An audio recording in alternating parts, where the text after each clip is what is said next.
अस्सलामुअलैकुम दोस्तों, कैसे हैं आप सब। दोस्तों आज हम C++ सीरीज़ के लेक्चर नंबर 17 की तरफ जा रहे हैं। आज के लेक्चर में हम स्विच स्टेटमेंट पे स्टडी करेंगे कि स्विच स्टेटमेंट क्या होता है। विद हम उसको एग्जांपल भी देखेंगे, एक दो एग्जांपल्स भी करके देखेंगे ताकि हमें स्विच स्टेटमेंट अच्छे से क्लियर हो जाए।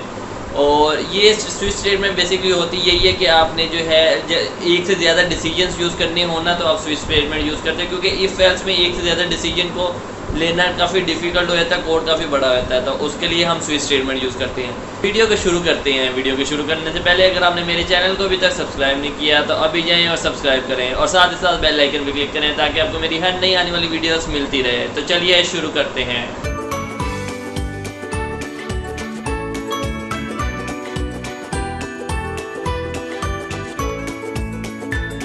तो दोस्तों लेक्चर को शुरू करते हैं। आज का जो हमारा लेक्चर है वो है स्विच स्टेटमेंट्स पे, कि स्विच स्टेटमेंट क्या होती है, तो इसको हम क्यों यूज़ करते हैं, और फिर फर्दर हम उसकी एग्जांपल देखेंगे और साथ ही साथ उसका हम सिंटैक्स भी देखेंगे।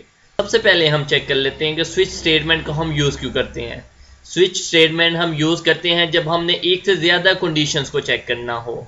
जब एक से ज़्यादा कंडीशन, काफ़ी सारी कंडीशंस आ जाती हैं, अगर हमने चेक करनी है तो हम स्विच स्टेटमेंट यूज़ करते हैं। ये सेम एज इट इज़ ऐसे है कि जैसे हम इफ़ एल्स इफ यूज़ करते थे, कि हम पहले एक स्टेटमेंट चेक करते थे, फिर उसके बाद जो है उसके अंदर जाके इफ़ के अंदर जाके हम एक और स्टेटमेंट चेक करते थे, फिर इसके अंदर जाके एक और स्टेटमेंट चेक करते थे, तो वो काफ़ी लेंथी को हमारा हो जाता था कोड। तो हमने तो वैसे ही अपने कोड को शॉर्ट करना होता है, तो उसके लिए हम ये जो है स्विच केसेस यूज़ करेंगे, जिससे हमारे जो है कोड वो शॉर्ट हो जाएगा। एक और बात आपको बता दूं कि जो स्विच स्टेटमेंट है वो सिर्फ हम कैरेक्टर डाटा टाइप पर यूज़ कर सकती हैं, शॉर्ट पे, बाइट पे और इंट डाटा टाइप पे। सिर्फ ये 4 डाटा टाइप्स हैं जिस पे हम स्विच स्टेटमेंट यूज़ कर सकते हैं। इसके अलावा अगर कोई हमारे पास फ्लोट डाटा टाइप आ जाती है या इस टाइप की कोई और डाटा टाइप्स आ जाती हैं तो हम उस पर स्विच स्टेटमेंट नहीं यूज़ कर सकते। तो ये बात आपको हमेशा ध्यान में रखनी है। तो ये पेपर पॉइंट ऑफ व्यू से या इंटरव्यूज़ में भी ये सवाल पूछा जा सकता है, और फर्दर वैसे भी अगर आपने इम्प्लीमेंट करना है तो इन चीज़ों का आपको पता होना चाहिए। तो जो लास्ट पॉइंट है वो ये है कि जो केस की वैल्यू है ना, वो सिर्फ यूज़ होती है स्विच स्टेटमेंट के अंदर। हम सिर्फ स्विच स्टेटमेंट के अंदर ही केस की वैल्यू को यूज़ कर सकती हैं, उसके अलावा हम जो है उसके क्लोज ब्रेसेस के बाहर जाके नहीं हम यूज़ करते। जिस तरह से ऐसे मैसेज है, जैसे हम मेन बॉडी के अंदर अपनी सारी स्टेटमेंट्स लिखते हैं, इस तरह अगर हमने स्विच की कोई स्टेटमेंट लिखनी होगी, कोई केस वगैरह लिखना होगा, तो हम स्विच स्टेटमेंट्स के अंदर जाके कर्ली ब्रेसेस के अंदर लिखेंगे जाके। तो यही वही सेम बात है। तो फर्दर हम इसका सिंटैक्स देख लेते हैं कि सबसे पहले हम लिखते हैं वर्ड स्विच यूज़ करते हैं। स्विच का जो है पहला लेटर जो है वो स्मॉल होना चाहिए, क्योंकि ये कीवर्ड है। तो कीवर्ड जैसे मैंने आपको पिछले लेक्चर्स में बताया था कि हर कीवर्ड का पहला अल्फ़ाबेट स्मॉल होता है। उसके बाद हम ये जो है स्मॉल ब्रैकेट लगाएंगे, उसके अंदर हम लिखेंगे कोई भी वैल्यू। फॉर एग्जांपल हम यूज़र से कोई भी वैल्यू लेते हैं ना, कि यूज़र हमें 2 देता है, 3 देता है, 4 देता है, वो हमने वैल्यूज इसके अंदर लिखनी है। या कोई भी हम जो है वेरिएबल का नाम लिख सकते हैं या कोई एक्सप्रेशन लिख सकते हैं इसके अंदर, तो उसके लिए हम ये स्विच स्टेटमेंट यूज़ करते हैं। फर्दर फिर उसके बाद हम केस लिखेंगे। अपने ये ओपन ब्रेसेस डाल के अंदर फर्दर हम केसेस लिखेंगे, जितने केसेस होंगे। सबसे पहले फॉर एग्जांपल पहला केस है, उसके आगे हम वैल्यू लिख देंगे।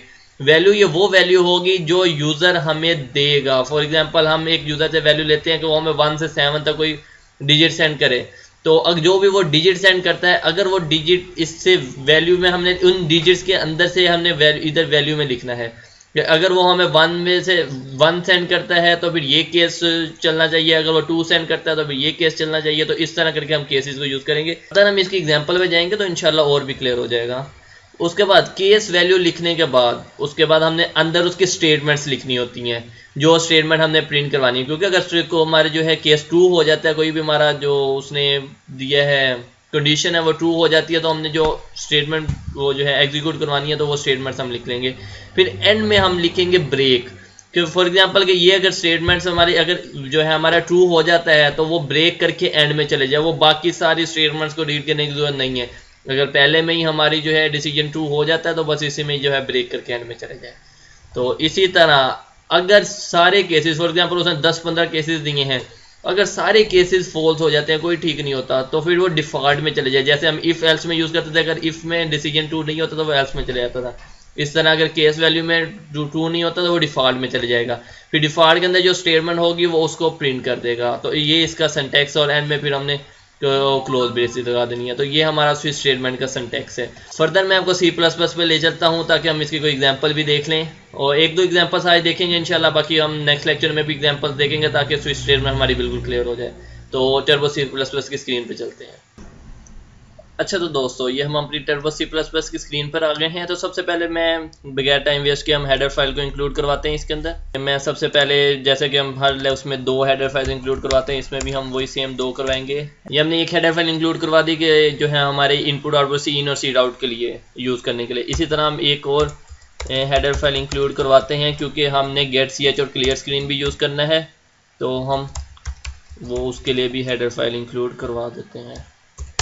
ये हमने इंक्लूड करवा दिया। नीचे हम वाइड मेन यूज़ करेंगे ताकि हमारी मेन बॉडी स्टार्ट हो जाए। अब इसके अंदर हम अपना प्रोग्राम स्टार्ट कर रहे हैं।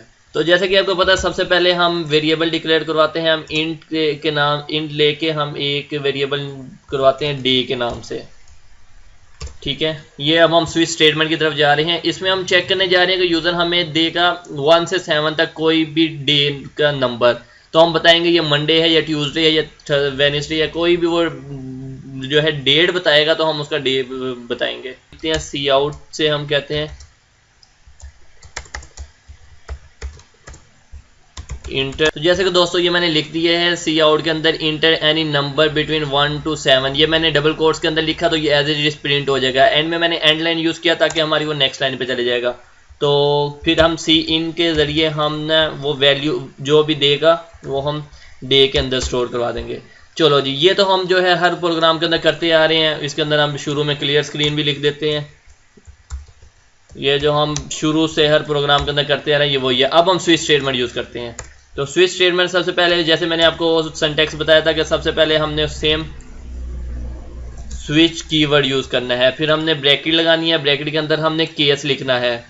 तो यहाँ पे हम डे लिख देंगे कि जो है डे वो जो भी सेंड करे। उसके बाद फर्दर हम फिर ओपन ब्रेसेस और क्लोज ब्रेसेस यूज़ कर देंगे। इसके अंदर हम केस लिखते जाएंगे। अगर केस इसके बाद हमने आगे वैल्यू लिखनी थी कि अगर वो देता है वैल्यू 1 तो फिर क्या प्रिंट होना चाहिए। तो सी आउट करके हम करवा देते हैं। अगर वो 1 प्रिंट करता है तो ये प्रिंट हो जाए टुडे इज़ मंडे। इसी तरह हम केस 2 पे चले जाते हैं। ये उसके बाद हम केस 1 केस 2 इसके एंड में हम कोलन यूज़ कर रहे हैं, सेमी कोलन नहीं यूज़ कर रहे हैं, हम कोलन यूज़ कर रहे हैं।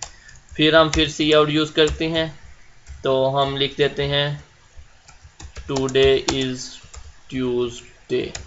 इसी तरह मैं सारे केसेस के लिए लिख दूंगा। अब ये 1 2 ये क्या चीज़ है, ये 1 2 है वो वैल्यू है जो यूज़र हमें देगा। यूज़र अगर हमें 1 देता है तो प्रिंट करवा दे टुडे इज़ मंडे। यूज़र हमें 2 देता है तो प्रिंट करवा दे टुडे इज़ ट्यूसडे।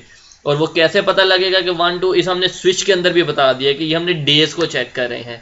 तो इसी तरह मैं सारे केस 7 तक लिख देता हूँ। अच्छा तो दोस्तों ये देखिए हमने केस 1 2 3 4 5 6 7 हमने 7 केस तक लिख दिया क्योंकि हमने यूज़र को कहा यही है कि 1 से 7 तक को डिजिट सेंड करे। तो अगर वो 1 सेंड करता है तो वो प्रिंट हो जाए टुडे इज़ मंडे। इस तरह 2 करे तो today Tuesday Wednesday Thursday Friday Saturday Sunday. इस तरह जिस तरह वो बढ़ाता जाएगा नंबर तो ये सेंड हो जो है प्रिंट हो जाए। अच्छा तो सॉरी, इसके बाद हमने हर किसी के एंड में, क्योंकि मैंने आपको सिंटैक्स पे बताया था कि हमने इसके हर किसी के एंड में ब्रेक भी यूज़ करना है। तो ये ब्रेक हम यूज़ कर रहे हैं कि जो भी, क्योंकि हमने तो एक स्टेटमेंट को प्रिंट करवाना होता है ना। कोई कंडीशन अगर कोई ट्रू हो जाती है तो बाकी कंडीशन को तो ना चेक करे। तो जो कंडीशन ट्रू हो जाएगी वो चेक करके बाकी ब्रेक से ये होगा कि वो बाकी स्टेटमेंट्स को रीड नहीं करेगा, वो सीधा एग्जिट हो जाएगा। तो ये ब्रेक का फंक्शन होगा। तो ये हम सारों के अंदर ब्रेक स्टेटमेंट यूज़ करेंगे। दोस्तों ये आप देख सकते हैं ये मैंने ब्रेक सारों के साथ यूज़ कर लिया है। ये ब्रेक एक कीवर्ड है कि जो हमारे प्रोग्राम को एंड कर देता है, टर्मिनेट कर देता है कि ये जो है स्टेटमेंट जो है एग्जीक्यूट करके उसके बाद टर्मिनेट हो जाए, क्योंकि जो स्टेटमेंट ट्रू होनी थी वो हो चुकी है। तो ये तो हमने सारी स्टेटमेंट्स लिख ली। उसके बाद एंड में डिफ़ॉल्ट हम लिख देते हैं कि फॉर एग्जांपल अगर ना 1 2 3 1 से 7 तक कोई डिजिट नहीं सेंड करता तो फिर क्या हो, जैसे हम एल्स यूज़ करते होते थे पीछे इफ एल्स में, इस तरह हम डिफ़ॉल्ट यूज़ कर लेते हैं। डिफ़ॉल्ट के बाद फिर हम कोलन यूज़ करेंगे, जिस तरह हमने पहले केसेस के एंड में कोलन यूज़ किया, इसके एंड में भी कोलन यूज़ करेंगे। उसके बाद सी आउट करके हम लिख देते हैं please inter value from 1 to 7। Okay ठीक हो गया। तो ये हमारा एक प्रोग्राम हो गया जिसमें हमने स्विच स्टेटमेंट चेक कर ली। तो उसके बाद हम एंड के अंदर जाके हम गेट सी एच यूज़ कर लेते हैं, जो हम हर प्रोग्राम के अंदर एज यूज़ करते आ रहे हैं। तो ये हमने गेट सी एच यूज़ कर लिया। तो ये हमारा प्रोग्राम बन चुका है। तो हम एग्जीक्यूट करके देख लेते हैं कि कोई इसमें एरर वगैरह तो नहीं है। तो ये वो कहता है कि कोई भी नंबर इंटर करो 1 से 7 तक। तो हम फॉर एग्जांपल मैं 4 सेंड करता हूँ, 4 करके मैं इंटर करता हूँ। वो देखिए टुडे इज़ थर्सडे, जैसे कि आप देख सकते हैं कि अगर केस 4 है, हम इधर जाते हैं तो 4, तो हमने वो प्रिंट करते हैं टुडे इज़ थर्सडे। तो ये ठीक है, उसने सही है, हमारा कोई एरर वगैरह नहीं है, ठीक उसने यूज़ किया है। इस तरह हम कोई और यूज़ करते हैं, हम for example A7 he use करता हूँ जो लास्ट वाला है। तो वो कहता है टुडे इज़ संडे। तो इसी तरह एक कोई ऐसा इनवैलिड भी करके देखते हैं, फॉर एग्जांपल 1 से 7 में से कोई भी नहीं यूज़ करते, हम 9 यूज़ करते हैं। तो हम इंटर करते हैं कि वो देखें, जैसे कि उसने कह दिया please inter value from 1 to 7, वो जो हमने एंड में डिफ़ॉल्ट में लिखा था। तो ये हमारा स्विच स्टेटमेंट हो गया। अच्छा, तो एक थोड़ा सा और हम करके देखते हैं। जैसे हमने सब के एंड में ब्रेक यूज़ किया, तो अगर हम ये ब्रेक ना यूज़ करें तो फिर क्या होगा, तो हम करके देखते हैं। हम सारों के उसके अंदर से ब्रेक हटा देते हैं।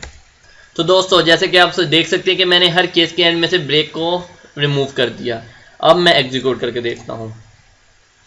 अब फिर वो यही पूछ रहा है कि कोई भी हमें नंबर दो। तो मैं फॉर एग्जांपल नंबर देता हूँ 4, इंटर करता हूँ। अब देखिए उसने क्या किया, वो उसने पहले सबसे पहले प्रिंट किया टुडे इज़ थर्सडे, फिर today is Friday, today is Saturday, today is Sunday. तो उसने उसके बाद जितनी स्टेटमेंट्स भी थी सारी प्रिंट करवा दी। हमारे 4 के बाद, 4 केस के बाद जितनी स्टेटमेंट्स भी सारी प्रिंट करवा दी। अगर मैं इसके अंदर एंड में हर लाइन के एंड में यूज़ करता हूँ तो फिर आपको क्लियरली समझ आएगा। तो मैं हर लाइन के एंड में ना मैं एंड लाइन यूज़ कर रहा हूँ। तो दोस्तों जैसे कि आप देख सकते हैं मैंने हर लाइन के एंड में एंड लाइन यूज़ किया। अब मैं फिर चेक करता हूँ। अब मैं फिर कोई 5 यूज़ करता हूँ। तो मैं ये देखें, वो उसने 5 के बाद सारे ही प्रिंट कर दिए, क्योंकि 5 में था टुडे इज़ फ्राइडे, तो उसने today is Friday, today is Saturday, today is Sunday और एंड में डिफ़ॉल्ट वाला भी प्रिंट करवा दिया। तो जो भी नंबर हम यूज़ करेंगे जो केस से, तो उसके बाद जितने भी हैं वो सारे प्रिंट करवा देगा इससे। तो ये इसका काम है। तो ये हमारा था केस जो है स्टेटमेंट। उम्मीद है कि आपको समझ आ गई होगी। अगर आपको कोई इशू है तो आप मेरे से कमेंट सेक्शन में पूछ सकते हैं। तो दोस्तों ये थी हमारी आज की वीडियो जिसमें हमने स्विच स्टेटमेंट पे स्टडी किया, विद एग्जांपल हमने उसको देख लिया। इंशाल्लाह नेक्स्ट लेक्चर में हम एक और एग्जांपल इस पे करके देखेंगे ताकि आपको ये और क्लियर हो जाए। तो अगर आपको कोई इसमें इशू है तो आप मेरे से कमेंट सेक्शन में पूछ सकते हैं, मैं इंशाल्लाह आपको उसका बहुत जल्द जवाब दे दूँगा। और अगर आपको मेरी वीडियो पसंद आई है तो वीडियो को ज़रूर लाइक कीजिएगा। इंशाल्लाह नेक्स्ट लेक्चर में मिलते हैं, तब तक के लिए अल्लाह हाफिज़।